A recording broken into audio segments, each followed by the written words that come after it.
Hey, man, thanks for tuning in, man. We got an Ezgo PowerWise 2 charger.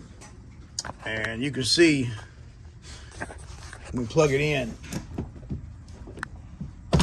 you can hear it click. You hear it click, but the needle jumps up, it don't move.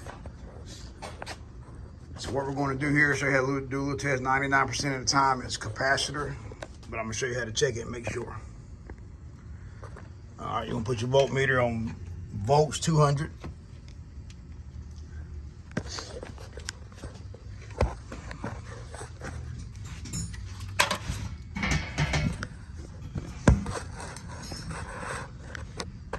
You want to put the black lead of your meter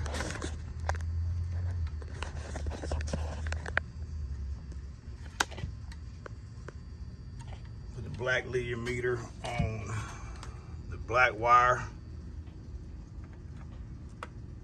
on the back of the ammeter, and take your red lead, and you want to test each diode, and this tells you you're putting out voltage. The black lead on the back of the ammeter and the red lead, this is your diode here.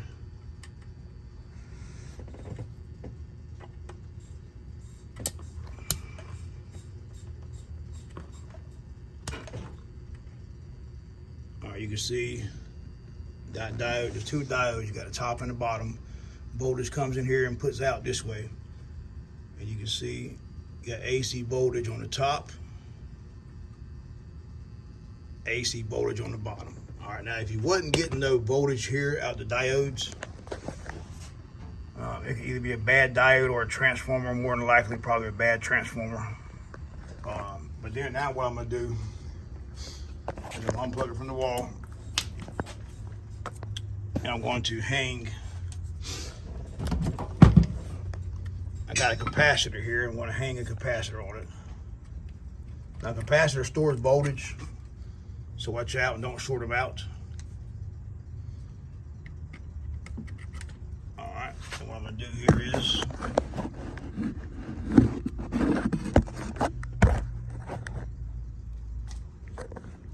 I'm gonna take them. Give me 1 second. I'm gonna take them and hook them to this capacitor here. Just plug them back in. It don't matter how they go, so you can, as long as you got it on each side. All right. It doesn't matter how you hook them up to the capacitor. Just on each leg of it. And then we're gonna plug it back into the wall